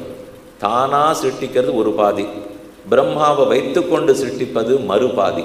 இந்த ரெண்டுத்துக்கும் பேர் சொல்கிறார்கள். ஒன்றுத்துக்கு சமஷ்டி சிருஷ்டின்னு பேர், இன்னொருத்துக்கு வெஷ்டி சிருஷ்டின்னு பேர். முதல் பாதிங்கிறது சமஷ்டி, மொத்தமாக உருண்டையாக ஒன்று பண்ணுறது. ரெண்டாவது பாதிங்கிறது வெஷ்டி சிருஷ்டி. எப்படி ஆகும்னு சொல்கிறேன். ரொம்ப அப்படி துல்லியமாக புரியலன்னா அதை பற்றி கவலைப்படாதீங்க. நாம் எப்படி சிருஷ்டிக்கப்பட்டோங்கிறது பயன் சரியாக புரிஞ்சுதோ இல்லையோ அது போகும். ஏன்னா இது எப்படி வந்திருக்கோங்கிறது பலது நமக்கு தெரியவே தெரியாது. நம்ம கூட தான் நம்ம அம்மாவுடைய தாய் வயிற்றில் இருந்தோம். அது எப்படி கர்மம் உருவாச்சு, அது எப்படி எல்லாம் வளர்ந்தது, அது நாம் அப்புறம் அப்படி வெளியில் வந்தோம், இதெல்லாம் துல்லியமாக நமக்கு தெரியுமான்னு ரொம்ப தெரியாது. ஆனால் இதை வாழ்க்கையை தள்ளினு தானே போயிட்டு இருக்கோம். இங்கே பல பேர் அம்மாக்கள் தான், பல பேரும் குழந்தைகள் தான். எப்படி கர்ப்பம் தரித்து பெத்தாயின்னு கேட்டால் எத்தனை பேருக்கு பதில் சொல்ல தெரியும்? அதெல்லாம் நமக்கு தெரியாது. அதை போல் இந்த சிருஷ்டிங்கிறது நடந்திருக்கு. ஆனால் பயன் ரொம்ப முக்கியம். அம்மா குழந்தைய பெற்றுட்டா குழந்தைய ஜாக்கிரதையாக பார்த்துக்கணும். அதில் யாருக்கும் சந்தேகம் இல்லை. அதன்படி தானே வாழ்க்கையை ஓடின்னு இருக்கு. அதே போல் சிருஷ்டி எப்படி நடந்ததுங்கிறத சுருக்கமாக சொல்கிறேன். புரியாட்டா கவலைப்படாதீங்க. எதுக்கு பிறந்திருக்கோம்னால் சரணாகதி பண்ணணும், கர்மத்தை தொலைச்சிக்கணும். பகவான் படைக்கிறதுக்கு மூல பிரகிருத்தின்னு ஒரு பொருளை வச்சுக்கிறார். அதுக்கு பிரகிருத்தின்னு சொல்கிறோம். ரொம்ப பெரியது. அது ஒன்றும் நம்ம கண்ணாலெல்லாம் அப்படி பார்த்துடலாம் முடியாது. நம்மாழ்வாரதை சொல்லச்சே சூழ்ந்து அகன்னு ஆழ்ந்து உயர்ந்த முடிவில் பெறும் பாழ்னு சொல்கிறார். சூழ்ந்து இருக்கும், அகன்று இருக்கும், ஆழ்ந்து இருக்கும், மிகப்பெரியதாக இருக்கும். அப்பேற்பட்ட ஒரு பொருள் தான் மூலப்பொருள்னு வச்சுக்கணும். அந்த மூலப்பொருளை மாற்றுறதுக்கு ஆரம்பிக்கிறார். அது மாறத் தொடங்கும். முதல்ல மகான்னு ஒரு தத்துவம் உருவாகும். ஒரு மண்ணை வச்சுருந்து ஜலத்தை குத்தி களிமண்ணாக்கும், அப்புறம் பிடிக்க ஆரம்பிப்போம். அதுக்கப்புறம் ஒரு மடக்காகும், அதுக்கப்புறம் அது ஒரு பக்க பானை ஆகும், சேர்த்தா பானை ஆகிடும். இது ஒன்று மாறுறதோ இல்லையோ. அதை போல் மூலப்பொருளால் முதல்ல பிரகிருத்தியை வைத்துக் கொள்ளுகிறார். அந்த பிரகிருதி மாறுறதுக்கு ஆரம்பிக்கும், மகான் ஆகும். மகான் மாற ஆரம்பிக்கும், அகங்காரம்னு ஆகும். அகங்காரம் மூணாக பிரிஞ்சுக்கும். சாத்விக அகங்காரம், ராஜச அகங்காரம், தாமச அகங்காரம். இதில் சாத்விக அகங்காரத்திலேருந்து சில தத்துவங்கள்லாம் உருவாகும். தாமச அகங்காரத்திலேருந்து வேறு சில தத்துவங்கள் உருவாகும். ராஜச அகங்காரத்திலேருந்து எதுவும் உருவாகாது. அதுதான் மேற்பார்வையாளர். ரெண்டு பேர் வேலை செய்யணும்னா ஒருத்தர் மேற்பார்வை பண்ணணும் இல்லை. அதுபோல் ராஜச அகங்காரம் மேற்பார்வை. தாமச அகங்காரத்திலேருந்து தான் பஞ்சபூதங்கள், பஞ்ச தன்மாத்திரங்கள். இதுக்கு பூதாதின்னு பேர். இந்த பேர் உங்களுக்கே தெரியுமே. பிருத்திவி, அப்பு, தேஜஸ், வாயு, ஆகாசம். இந்த 5 தத்துவங்கள், நிலம், நீர், தீ, காற்று, இது முதலானவர்கள்லாம் உருவாகும். 5. இதுக்கு முன்னாடி 5 உருவாகும். சப்த, ஸ்பரிஷ, ரூப, ரச, கந்த.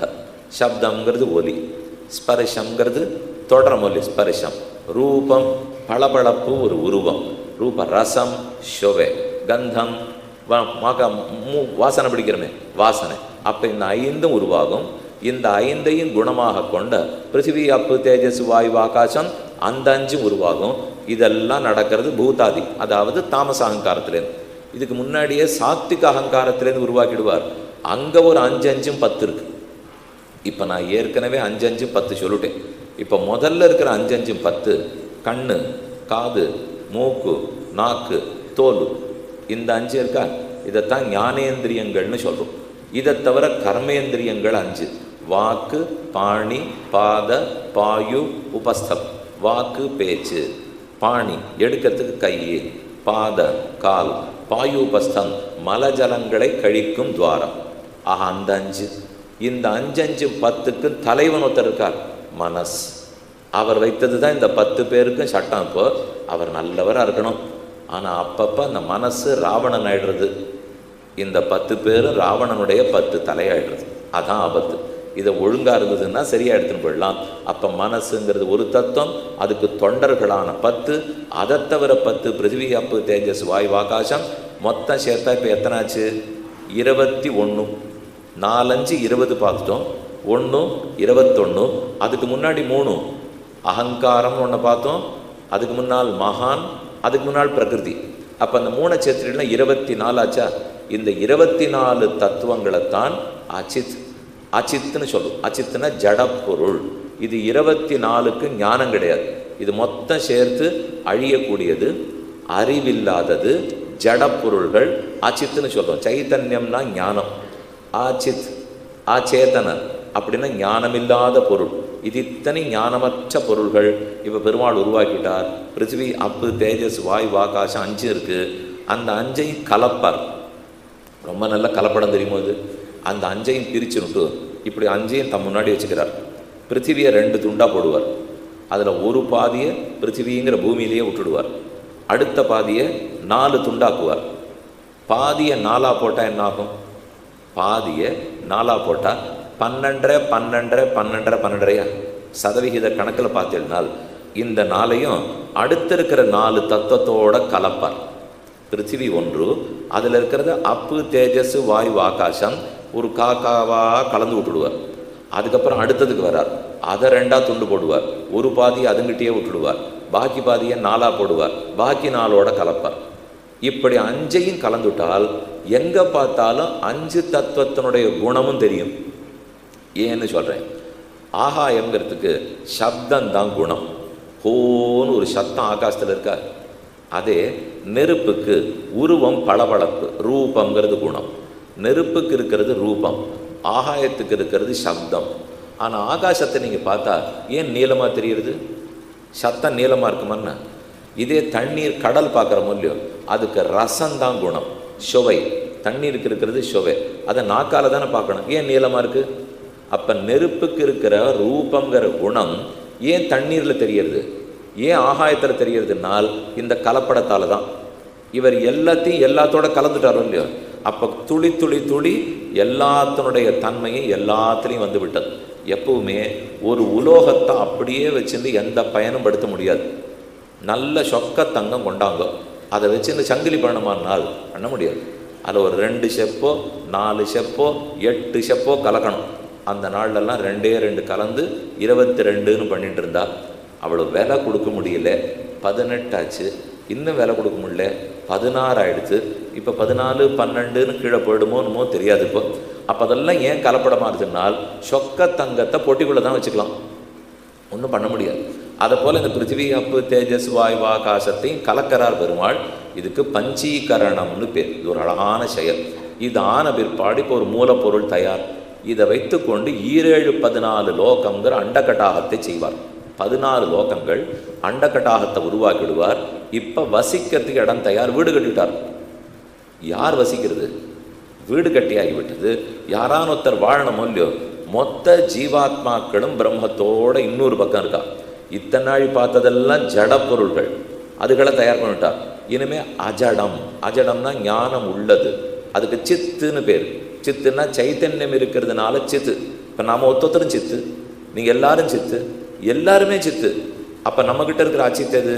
நாம் கண்ணால் பார்க்குற இந்த உடம்பு அச்சித்து, பார்க்க முடியாத நான்கிற ஜீவன் தான் சித்து. அப்போ ஜீவாத்மா சித்து, ஞானம் இருக்கிறவர். அந்த ஞானத்தை வச்சுருந்து இது என்னுடைய உடல்னு பார்க்குறேன்னு இல்லையோ, நான் எதை பார்க்க முடியறதோ தொட முடியறதோ முகர முடியறதோ அதெல்லாம் அச்சித்து. சுலபமாக ஞாபகம் வச்சுக்கோ. நீங்கள் எதை தொட்டாலும் முகர்ந்தாலும் சுவைத்தாலும் பார்த்தாலும் பேசினால் எல்லாம் அச்சித்து. ஆனால் இது இது இதுன்னு தெரிஞ்சுக்கிறேன் பாருங்க, அந்த தெரிந்து கொள்ளுபவன் தான் சித்து. யார் தெரிந்து கொள்ளுகிறானோ அவன் சித்து. எது தெரிந்து கொள்ளப்படுகிறதோ அது அச்சித்து. நான் இது இது இது இதுன்னு தெரிஞ்சிருந்தால் அந்த அத்தனை பொருள்களும் அச்சித்து. நான் தானே தெரிஞ்சுக்கிறேன், நான் தான் சித்து. நீங்கள் தெரிஞ்சுன்னா நீங்கள் சித்து. அப்போ ஒவ்வொரு சரீரமும் பார்த்தா அச்சித்து. ஆனால் அந்த சரீரத்துக்குள்ளே இது என்னுடைய உடல்னு தெரிஞ்சுக்கிறவன் தான் சித்து. இந்த ரெண்டு பேரை தாண்டித்தான் ஈஸ்வரங்கிற மூணாவது தத்துவம். இந்த உடலுக்குள்ளே இந்த சித்து போய் வாழ்க்கை ஆரம்பிக்கட்டும்னு ஒருத்தர் முடிவு பண்ணணுமே. நான் சித்து உடம்பை பெருமாள் பண்ணிவிடுறாருப்போ, அப்போ இந்த சித்து இந்த ஜீவாத்மா இந்த உடம்புக்குள்ளே போனோம்னால் நான் ஏன் நானாக பிறக்கணும், நீங்கள் ஏன் நீங்களாக பிறக்கணும், நீங்கள் ஏன் நீங்களாக பிறக்கணும்? அதுக்கு நம்மளே தான் காரணம். நாம் ஏற்கனவே என்ன கர்மங்களை பண்ணி வச்சுருக்கோமோ அதுக்கு தகுந்து தான் உடல் கிடைக்கிறது. ஆனால் கிடைக்கிறதுனா நாம ஒரு உடம்பு தூக்கி வச்சுக்க முடியாது, அது நம்ம வேலை இல்லை. வண்டியெல்லாம் ஓட்டின்னு போகிறா, தப்பு தப்பாக ஓடுறா, நீங்களே தண்டனையை விதித்து கொள்ளுங்கள்னா யாரானு தண்டனைக்கு வருவான்னு நினைக்கிறீர்கள்? அதெல்லாம் ஒத்துக்க மாட்டா. நீ 60 ஓட்டணும்னால் உடனே அதுக்கு ஒரு புகைப்பட கருவி வைக்கிறேன் பாருங்க. நீ 60 தாண்டி ஓட்டினேன் பிடிச்சிட்டேங்க, அது ஓட்டினேன்னு சொன்னால் போகிறாதாண்ணா? நம்ப மாட்டான் சுவாமி, படம் எடுத்து கொடுத்தா தான் நம்புவாப்போ. அப்போ எதுக்காக இருந்தாலும் காவலாடி பண்ணிருக்கு. எதுக்காக இருந்தால் இப்போ எல்லா இடத்துலையும் என்ன சொல்லிட்டா, உள்ளே போகிறவா வரவா எல்லாரையும் தெரியணும், புகைப்படம் வச்சுருமோன்னுட்டான். முன்னாடி இருந்துதா ஒரு 30-40 வருஷத்துக்கு முன்னாடி எல்லா இடத்துலையும் என்ன போகிறவா வரவாள்லாம் பிடிக்கிறதுக்காக வச்சுருந்தோம். அப்போ என்ன ஆகுது, சமுதாயம் முன்னேற நம்பிக்கையின்மையும் வளர்ந்துட்டே வருதுன்னு அர்த்தம். முன்னாடி நம்பிக்கையோடு இருந்தோம், இப்போ நல்லா முன்னேறிட்டோம். விஞ்ஞானம் எவ்வளோ வளர்ந்துருக்குன்னா நம்பிக்கையின்மையும் கூடவே வளர்ந்துருக்கு. முன்னாடி எனக்குன்னு ஒரு குடும்ப வைத்தியர் இருப்பார், அவர்கிட்ட போய் காட்டுவேன், எப்பேற்பட்ட நோயாக இருந்தாலும் அவர் தான் மருந்து சொல்லுவார். அதெல்லாம் மாறிட்டு இப்போ இல்லை இவர் சிறப்பு வைத்தியர் அப்படிங்கிறதுக்கு அவர்கிட்ட போகணும்.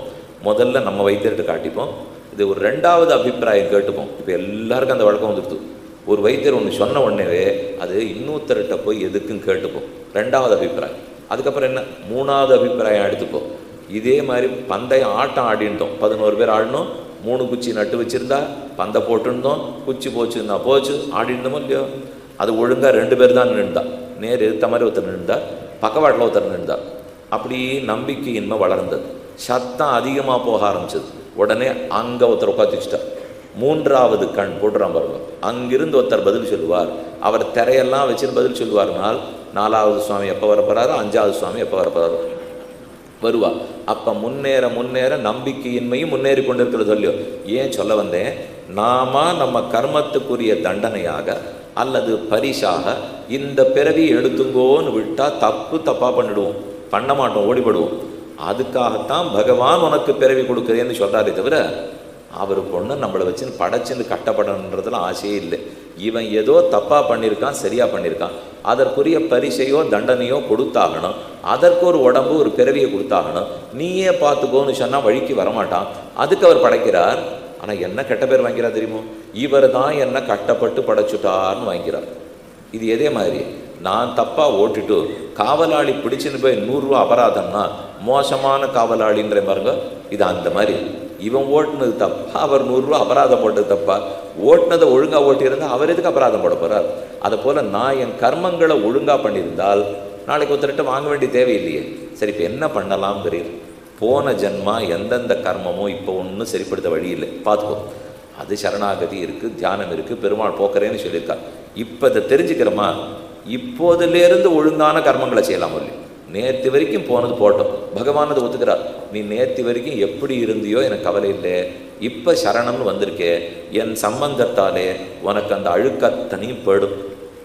போன பிற்பாடு அழுக்க சேர்த்துக்காது, கடைசி பட்சம் தெரிஞ்சு சேர்த்துக்காதே. தெரியாத பண்ணுற தப்புகளை கூட அவர் விட்டுடுறேங்கிறார். ஆனால் தெரிஞ்சே திரும்ப பண்ணிருந்தால் எத்தனை தரம் மாற்றிக்கொண்டே இருக்க முடியும்? இதைத்தான் பரீட்சித்து சுகரிடத்தில் கேட்டு தெரிஞ்சுட்டான். இதேயம் பகவதா மாயா என் நயேன விருத்தியதே ஈஸ்வரஸ்ய விமுக்தஸ்ய கார்பண்யமுத பந்தனம் யதர்த்தேன வினாமுஷ்ய பும்ச ஆத்ம விபர்யய யதா ஜலே சந்திரமசः கம்பாதிஸ்தத்கிருதோ குணः திருஷ்யதே அசன்னபி திரஷ்டுராத்மானாத்மனோ குணः பகவத் பக்தி யோகேன திரோதேன சனைரிக. நாம் ஆறும் பிறக்கணும்னு ஆசைப்படலை, ஆனால் பிறந்திருக்கோம், பல பிறவிகள் எடுத்திருக்கோம். அப்போ இதிலிருந்து வெளியேறதுக்கு தான் வழி பார்க்கணும். சுகாச்சாரியர் பதில் சொல்கிறார், பரீட்சித்தே உன்னுடைய கேள்வி எனக்கு புரியுது. பகவானுக்கும் ஓரவஞ்சனை உண்டா, பாரபட்சம் உண்டா? ஒத்தனை வசதியாக படிச்சுட்டான், ஒத்தனை தாழ்த்தியாக படிச்சுட்டாங்கிற குற்றம் அவனுக்கு வருமா? இதனை கேட்குற நீ? ஆமாம்னா வராதுங்கிறார். வைஷமிய நைர்கிரண்யேன சாபேக்ஷத்வாதுன்னு வேதவியாசர் பிரம்மசூத்திரத்தில் எழுதி வச்சிருக்கார். அவனுக்கு பாரபட்சம் கிடையாது, கருணையின்மைங்கிறது வராது. எப்போதும் நடுநிலையாகத்தான் இருப்பார். ஆனால் பார்த்தா நம்ம இத்தனை பேருக்குள்ளே எவ்வளவு வேறுபாடு இருக்குது. எல்லாரும் ஒரே உயரமா, ஒரே வெளுப்பா, ஒரே அழகா, ஒரே படுப்பா, ஒன்றுமே இல்லையே. எத்தனையோ மாறுதல் இருக்கே. அப்போ இத்தனை உயர்வு தாழ்வுகளுக்கும் பெருமாள் தானே பொறுப்பேற்கணும். அவர் தானே நம்ம எல்லாரையும் படைச்சிருக்கார். ஒன்றும் இப்படி வச்சுங்கோ, நானாவே பிறந்துவிட்டேன், அவருக்கு வேலையே இல்லை, ஒன்று அதை ஒத்துங்கோ. அப்போ நாஸ்திகவாதம் ஆகிடும். யாருமே அதை கேட்கவே மாட்டா. அது பகவானே படைக்கலை, நானே உருவானேன் அப்படி சொல்லிட்டா கூட சரி. இப்போ இல்லை, அவர் தான் படைக்கிறார்னு ஒத்துண்டா வேற ஆபத்து வந்துடும். அப்படின்னா உயர்வு தாழ்வுகளோட படைச்சிருக்காருன்னு ஒத்துக்கோன்னுவா. படைத்ததவர்னு சொன்னால் உயர்வு தாழ்வுக்கு அவர் பொறுப்பேற்கணும். உயர்வு தாழ்வுக்கு அவர் பொறுப்பேற்க மாட்டேன்னுட்டா படைக்கவே இல்லைன்னு சொல்லணும். அப்போ நீர் படைக்கலேன்னு சொல்லிக்கலாமே. இப்படி சொன்னால் முட்டும், அப்படி சொன்னால் தள்ளும். இப்போ இதுலேருந்து எப்படி வெளியில் வர்றது? அவரை தான் படைக்கிறார்னு சாஸ்திரம் ஒத்துணுது. வேறு வழியே இல்லை. பிரம்மன் தான் ஜெகத்தை படைக்கிறார். ஏன்னா நீங்கள் படைக்கல, நான் படைக்கலை, அது தெரிஞ்சு போச்சு. நம்மால் இவ்வளோ பெரிய பிரபஞ்சத்தெல்லாம் படைக்க முடியாது. சாஸ்திரத்தை பார்த்தா பிரம்மன் தான் படைக்கிறார். யதோவா இமானி பூதானி ஜாயந்தே ஏன ஜாத்தானி ஜீவந்தி யத் பிரயந்தி அபிசம்பிசந்தி தத் விஜிக்ஞாசஸ்வ தத் பிரம்மேத்தின்னு பிரம்மம் ஜெகத்துக்கு காரணம்னு சொல்லிவிட்டது. ஏற்றுக்கொண்டு விட்டேன். அப்போ படைக்கிறார்னா உயர்வு தாழ்வு எதற்கு? கண்ணன் அழகா கீதையில் சொல்கிறார், நமாம் கர்மாணி லிம்பந்தி நமே கர்மபலய ஸ்பிருகா. என்ன கர்மங்கள் தொடாத அர்ஜுனா, எனக்கு கர்மத்தின் பயனில் விருப்பமும் கிடையாது அர்ஜுனா. உங்கள் அத்தனை பேரையும் நான் படைக்கிறேனே தவிர இந்த படைப்பின் பயன் உங்களது. நீ படைத்து சரணாகதி பண்ணி கர்மங்களை தொலைத்து மோட்சத்து வந்தியானால் உனக்கு பெரிய பயன்தானே. உன்னை அடைந்தது எனக்கும் பயன்தான், அது சிறப்பே தவிர உன்னை படைத்ததே நான் ஏதோ திடீர்னு இந்த பிறவி உனக்கு கொடுத்துட்டேன், ஆடா பிறந்துட்டேன் மாடா பிறந்துட்டேன் நான் பண்ணுறதில்லை. உன்னுடைய கர்மத்தை பொறுத்து தான் உனக்கு பிறவி கிடைக்கிறது என்று தான் கண்ணன் தெளிவுபடுத்தியிருக்கார். ஆனால் அவரை பொறுத்தவரை பிறவி கொடுக்கிறார். இதே போல் காவலாளியை போல நாம் பண்ணியிருக்கிற கர்மத்துக்கு தகுந்த பிறவியை கொடுக்கிறார். லோகவத்து லீலா கைவல்யம்னு சொல்லுவார். இந்த உலகம் முழுக்க படைக்கிறதுங்கிறது அவருடைய விளையாட்டு தான், சந்தேகம் இல்லை. ஆனால் அந்த விளையாட்டுக்கு ஒரு பயன் இருக்குது. நல்ல விளையாட்டாக இருக்கே. எனக்கு பிறவி கிடைத்து கர்மங்களை தொலைச்சு மோட்சம் போகிற விளையாட்டாக இருக்கும் இல்லையோ. லோகவத்து லீலா கைவல்யம், இது மொத்தமே லீலைக்காகத்தான் பண்ணுறார். யோகபத்தியம் அனுகிரக காரியம். எத்தனை அனுகிரகம் இருந்தால் படைப்பார். இப்போ நீங்கள் ரெண்டாக பிரிச்சுங்கோ. கொஞ்சம் சூக்ஷ்மமான அர்த்தம், புத்தியை கொஞ்சம் செலுத்தி கேட்டீங்கன்னா புரிஞ்சுடலாம். இப்போ நம்மளெல்லாம் படைச்சிருக்காரு இல்லையோ, தனித்தனியாக இருக்கும். நம்ம கை கால் மூக்கு நாக்கு எல்லாமே இருக்குது. இதெல்லாம் எப்போ ஏற்பட்டதுன்னு சொன்னேன்? முதல்ல பிரம்மாவை சிருஷ்டிக்கிற அளவுக்கு வந்துட்டார். அண்டகட்டாகத்தை பண்ணி முடிச்சுனுட்டார். ஒரு பக்கம் நிறைய ஆத்மாக்கள் உள்ளார்கள். அதில் சிறப்பான ஆத்மா பிரம்மா. நிறைய உயர்ந்த புண்ணியங்களை பண்ணி வச்சிருக்கார். பிரம்மா வாரத்துக்கு தகுதி படைத்தவர். அந்த பிரம்மாவை சதுர்முகனா முதல்ல அண்டகட்டாகத்தில் கொண்டு போய் உட்காத்துறார். அதுக்கப்புறம் அவருக்கு சக்தி கொடுத்து நீரே உலகத்தை படைத்து கொள்ளும்னு சொல்லுகிறார். பிரம்மா படைக்க ஆரம்பிக்கிறார். அதில் தான் மனிதர்கள், குரங்குகள், ஆடு மாடுகள், ஸ்தாவரம், ஜங்கமம், தேவர்கள் எல்லாத்தையும் பிரம்மா தான் படைப்பார். அப்போ பிரம்மாவிடத்திலேருந்து படைக்கப்படுறதுக்கு வெஷ்டி சிருஷ்டின்னு பேர். பிரம்மா வரைக்கும் அண்டகட்டாக வரைக்கும் படைத்தாரோ இல்லையோ, அதுக்கு சமஷ்டி சிருஷ்டின்னு பேர். சமஷ்டினா மொத்தமான சிருஷ்டி, வெஷ்டினா பிரிவினை, தனித்தனி, நீங்கள் வேற நீங்கள் வேற நீங்கள் வேற நீங்கள் வேற. இதெல்லாம் பகவான் படைக்கவே இல்லை, இதெல்லாம் பிரம்மா படைக்கிறார். ஆனால் மொத்தம் இதுக்குண்டான மூலப்பொருளை யார் ஏற்படுத்தினார்? அதை அவர் ஏற்படுத்துகிறார். அந்த மூலப்பொருள் பண்ணி முடிக்கிற வரைக்கும் நாம் யாரான்னு இருந்தோம், உருவத்தோடு இல்லை. ஆத்மா ஆத்மா ஆத்மா நித்தியமாக இருந்தோம். அந்த ஆத்மாவை எடுத்து ஒரு சரீரத்துக்குள்ளே புகுத்துறதுன்னா பிரம்மா பண்ணுறார். அப்போ பகவான் என்ன செய்தார்? மொத்தத்துக்கு வேண்டிய மூலப்பொருளை சிருஷ்டித்தாரோ இல்லையோ. அப்போது யாருடைய கர்மத்தையும் பார்த்தவர் சிருஷ்டிக்கலை, பாவத்தை பார்த்து சிருஷ்டிக்கலை, புண்ணியத்தை பார்த்து சிருஷ்டிக்கலை. பின்ன எதற்காக சிருஷ்டித்தார்? உலகமே பிரளயத்தில் இருக்கும்போது படைக்கிறேன் ஏன் தொடங்குறார்னால் அருள், கருணை, இரக்கம், இது ஒரே காரணத்தால் படைக்கிறார். நாம் இப்போ கருணையால் படைத்து அந்த சமயத்துக்கு நம்ம கர்மங்களுக்கெல்லாம் வேலையே இல்லை, நம்ம இன்னும் வரவே இல்லையே. அப்போ அவர் கருணையால் படைக்கிறார்ங்கிறது முதல் படைப்பு. அதுக்கப்புறம் ரெண்டாவது படைப்பு தான் கர்மத்தால் படைக்கிறார். மொத்தமே நம்ம கர்மம் நினச்சிக்க வேண்டாம்.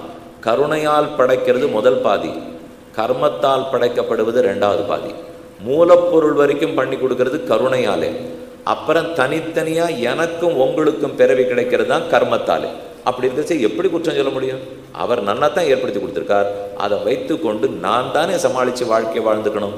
எந்த பயனுக்காக படைக்கப்பட்டிருக்கிறேனோ அதை சாதிக்கிறது தான் முக்கியங்கிறத பரீட்சித்துக்கு சுகாச்சாரியர் ஆச்சரியமாக சாதிக்கிறார்.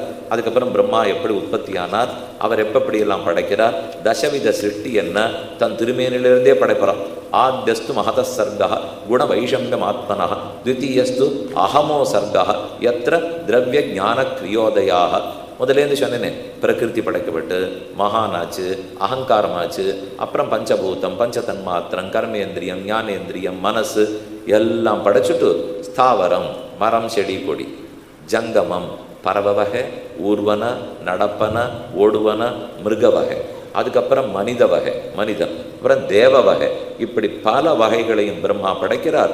படைத்தவனெல்லாம் ஆரம்பத்தில் கொஞ்சம் மறந்துடுவான், நாம் எதுக்கு படைக்கப்பட்டிருக்கோம். இதை போல சாஸ்திர வாக்கியங்களை கேட்க கேட்க ஓஹோ படைத்ததற்கு நாம் முக்தி அடையிறது தான் பயன், இல்லைன்னா யோசிச்சு பார்த்தா வேற எந்த பயனுமே கிடைக்காது. கர்மங்களை தொலைத்து பிறவாமை அடைவது தான் பயன்.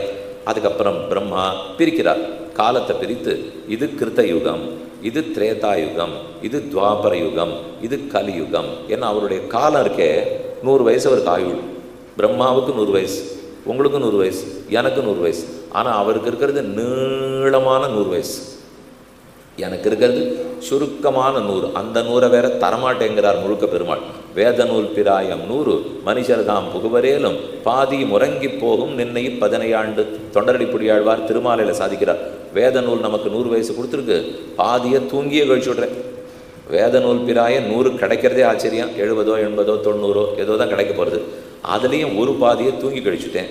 பாக்கி பாதி ராத்திரி வேளையில் மட்டும் தூங்கினா தான் ஒரு பாதி போகும். பகல்லையும் நன்னா ஒரு 2-3 மணி நேரம் தூங்கணும்னா பாக்கி ஒன்றும் கிடைக்கவே கிடைக்காது. சரி, அந்த மிச்சம் இருக்கிறதுக்குள்ளேயான பகவத் தியானம் இருக்கான்னால் பேதை, பாலகன், அதாகும், பிணி, பசி, மூப்பு, துன்பம், அதுக்குள்ளே தான் வியாதி, அதுக்குள்ளே தான் கல்யாணம், அதுக்குள்ளே தான் இளமை, அதுக்குள்ளே தான் சம்பாத்தியம், சண்டை, சச்சரவு, பொறாமை, அது இது கோபம் தான் எல்லாம் அதுக்குள்ளே. இதெல்லாத்தையும் கழித்து கழித்து கழித்து மிச்சம் ஏதானு தேருமானே தெரியலையே சுவாமி. அந்த நேரத்தில் நீ தியானம்னா ஒன்றுமே இருக்காது போல் இருக்க. ஒரு நாளைக்கு 1/2 மணி 1/4 மணி கிடைக்குமோ அதையும் வம்பு பேசி கழிச்சுட்டான். இப்போ பாக்கியே ஒன்றும் தேராத போயிடும். அதனால்தான் ஆழ்வார்கள்லாம் பயப்படுறா.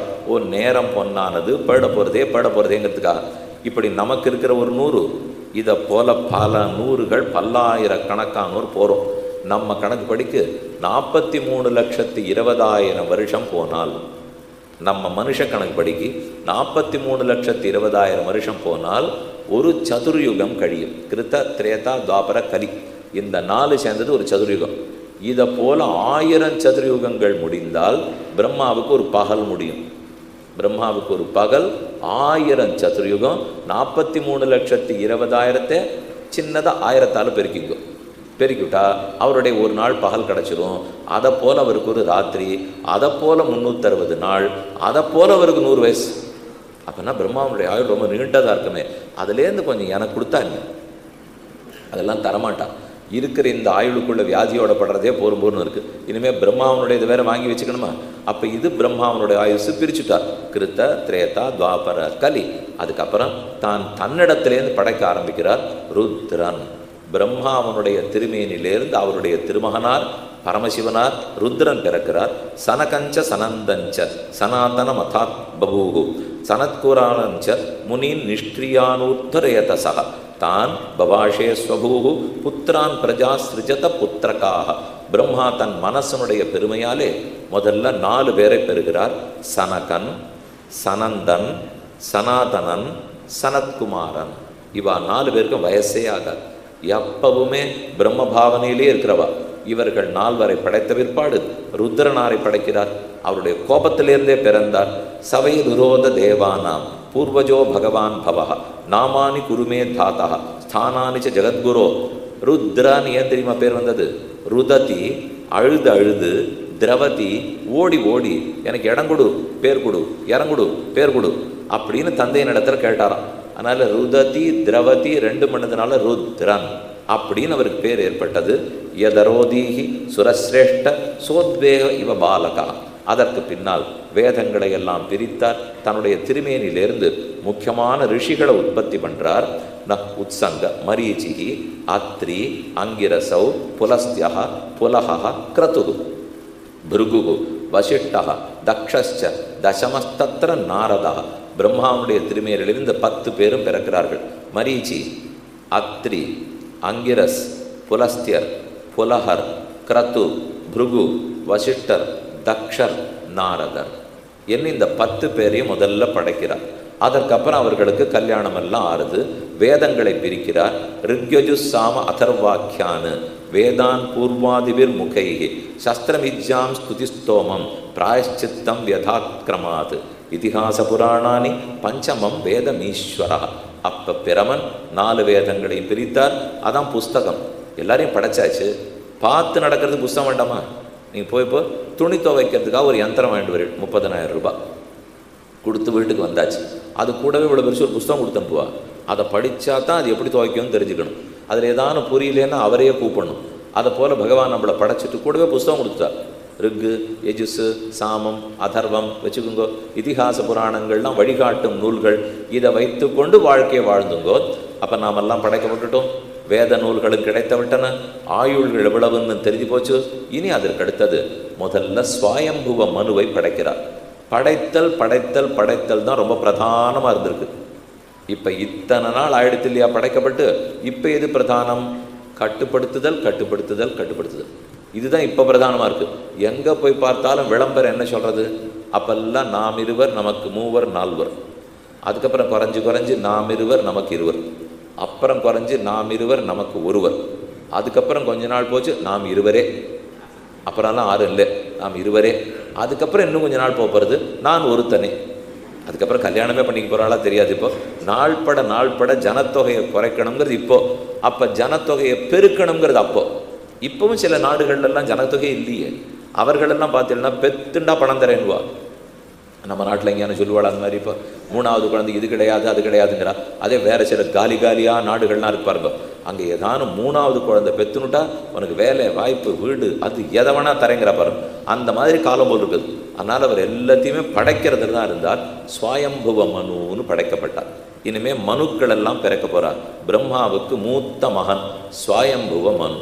அந்த ஸ்வயம்புவ மனுவுக்கு 2 பிள்ளைகள் 3 பெண்கள் பிறந்தார்.